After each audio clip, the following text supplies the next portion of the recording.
गीता काम खत्म करके बाकी समय आराम करती थी। लेकिन लॉकडाउन के बाद ऑफिस और स्कूल घर में ही खुल गए और इससे गीता का हाल वो तो आपको देखने में ही मजा आएगा। शिविन, ओ शिविन, महाराज उठने के लिए क्या 21 तोपों की सलामी लेंगे? अरे बिस्तर से बाहर निकल, ऑनलाइन क्लास स्टार्ट होने वाली है। अरे तुम भी हद करती हो, स्पीकर की तरह चिल्लाने की क्या जरूरत है? दिख नहीं रहा मेरी कॉन्फ्रेंस चल रही है। अब कैमरा और स्पीकर ऑन कर रहा हूं, मुझे कोई शोर नहीं चाहिए। इस पर जैसे ही रोहन लैपटॉप का कैमरा और स्पीकर ऑन करता है तभी कुकर की सीटी बजती है। करा लो अब इसे चुप। लॉकडाउन नहीं हुआ, मेरी मौत का फरमान जारी हो गया। दोनों बाप बेटे ने नाक में दम किया हुआ है। ऐसा बोलकर गीता वहां से शिविन के कमरे में पहुंच जाती है, जहां शिविन अभी भी सो रहा होता है। ओ आलसी, अब अगर 5 मिनट में नहीं उठाना तो आज तेरा गेम और यूट्यूब कैंसिल। माँ की बात सुनकर शिविन बिना 1 मिनट गंवाए उठ खड़ा होता है। उठ गया, अभी नहाकर भी आता हूँ। ये नाटक कहीं और, मुंह पर गीला कपड़ा मार और पढ़ने बैठ। शिविन की ऑनलाइन क्लास स्टार्ट हो जाती है, जिस पर गीता उसे वहां बिठाकर रसोई में चली जाती है।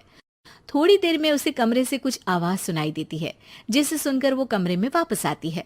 हाय राम, तुझे क्लास अटेंड करने के लिए बोला था, कैमरा ऑफ करके बिस्तर पर नाचने के लिए नहीं बोला था। मम्मी मुझे कुछ समझ नहीं आ रहा, आप बाद में पढ़ा देना ना, वैसे भी अटेंडेंस तो लगी गई है। हाँ बेटा, जरूर बन जा, तू अभी से हम सबका बाप बन जा।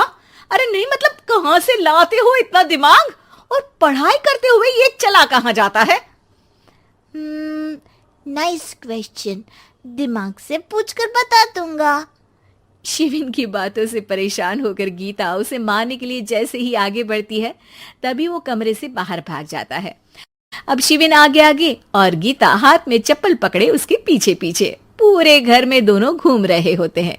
इसी बीच वो रोहन के पास पहुंच जाता है और शिविन को मारने वाली चप्पल रोहन के लैपटॉप पर जाकर गिरती है। ओए माँ! मम्मी, अब पापा को चप्पल मार रही हो? वो आज तक के रिपोर्टर, चुपचाप जाकर क्लास अटेंड कर ले, नहीं तो अगली तेरे पीछे संभालो तो कभी बाप के नखरे उठाओ।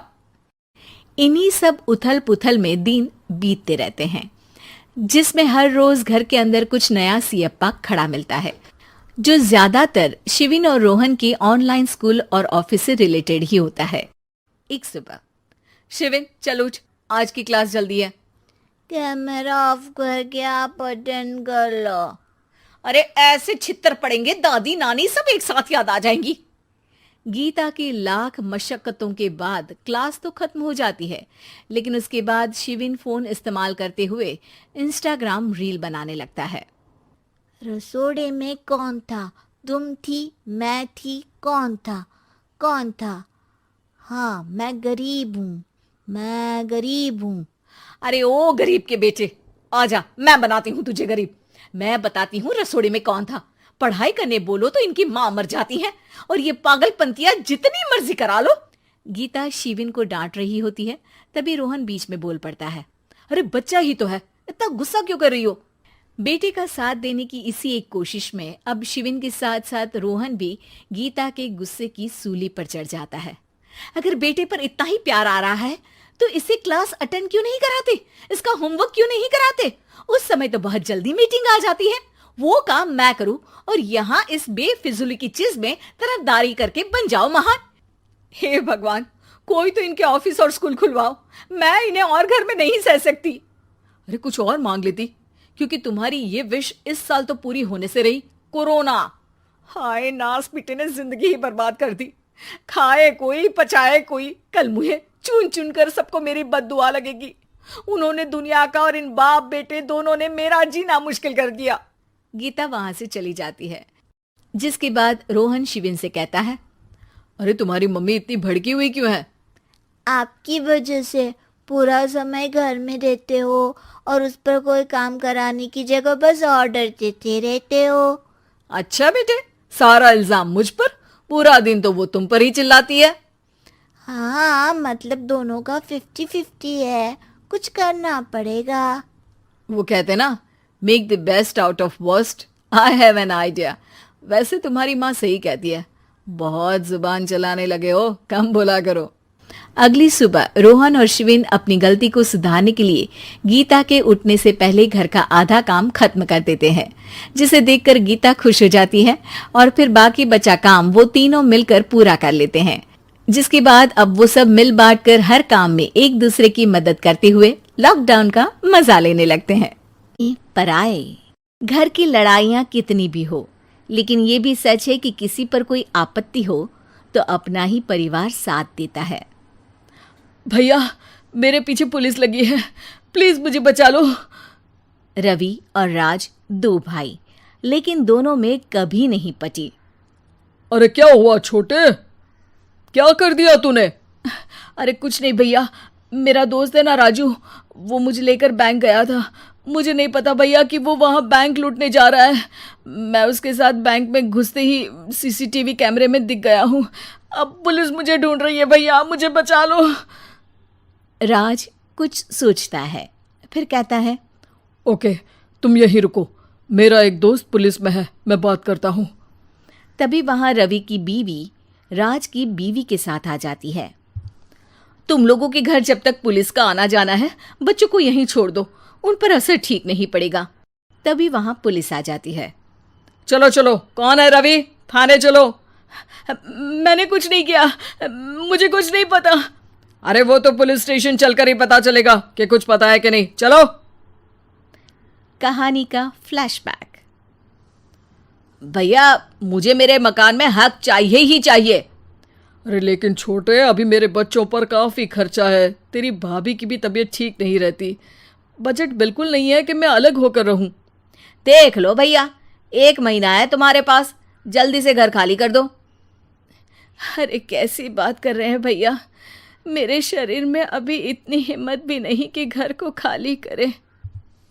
तो क्यों अपना पोषण बेचा भाभी? अरे तुम तो जानती हो, पिताजी की बीमारी के कारण उन्हें हमारी जरूरत थी, कैसे आते पैसे। ससुर जी तो बूढ़े थे भाभी, उनकी बीमारी में भी पैसे लगाना कौन सा अकल का काम था? तो क्या पिताजी को मैं मरने के लिए छोड़ देता? अरे रवि, तू तो समझ, पापा को हमारी जरूरत थी, उन्होंने हमारे लिए हर वो काम किया जिससे हमें खुशी मिले। बैक टू रवि, जो जेल में बैठा है। ये मैंने क्या कर दिया था? मैं ना पिता का हुआ ना ही भैया का, मेरे साथ जो हो रहा है ठीक ही हो रहा है। तभी वहां पुलिस वाला आता है। रवि, तुमसे कोई मिलने आया है। भाभी, आप यहाँ क्यों आई? पुलिस स्टेशन है ये भाभी।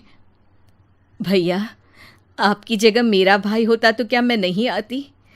अच्छा, ये खाना ले लीजिए, खा लीजिएगा। आपके भैया लगे हैं वकीलों और पुलिस वालों से बात करने में, डरने की कोई बात नहीं। जब आपने गुनाह किया ही नहीं तो सज़ा भी नहीं मिलेगी। रवि भाभी को देखकर रोने लगता है। घर में साक्षी चुपचाप बैठी होती है कि तभी सोनम कहती है, अरे साक्षी, क्या हुआ? परेशान क्यों हो रही हो? भाभी, अभी अभी पुलिस स्टेशन से खबर आई है, इन्हें बड़े जेल में शिफ्ट किया जा रहा है। मैं क्या करूंगी भाभी?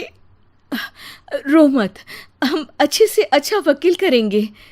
लेकिन उसमें तो बड़े पैसे लगेंगे दीदी, हम इतना पैसा कहाँ से लाएंगे? अरे क्यों, ये मकान है ना, और मेरे कुछ गहने भी है। साक्षी की आंखों में पानी आ जाता है। पर दीदी, ये तो आप और भैया की मेहनत की कमाई है। पापा के बाद भी तो हम लोगों का सब खत्म हो गया था। पापा को तो बचा नहीं पाए, लेकिन भैया को ज़रूर बचा लेंगे, और भगवान चाहेंगे ना तो दोनों भाई मिलकर इससे भी बड़ा मकान खड़ा कर लेंगे। साक्षी। थोड़ी देर में राज वहां आता है।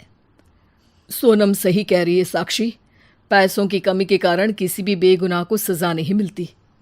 राज एक अच्छा सा वकील करता है।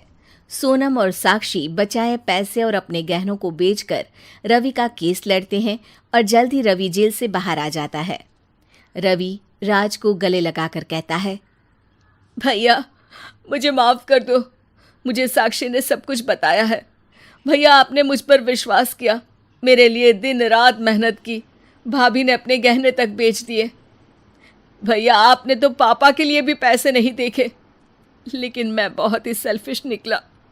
भैया एक आखिरी बार मुझे माफ़ कर दो, मैं शर्मिंदा हूँ।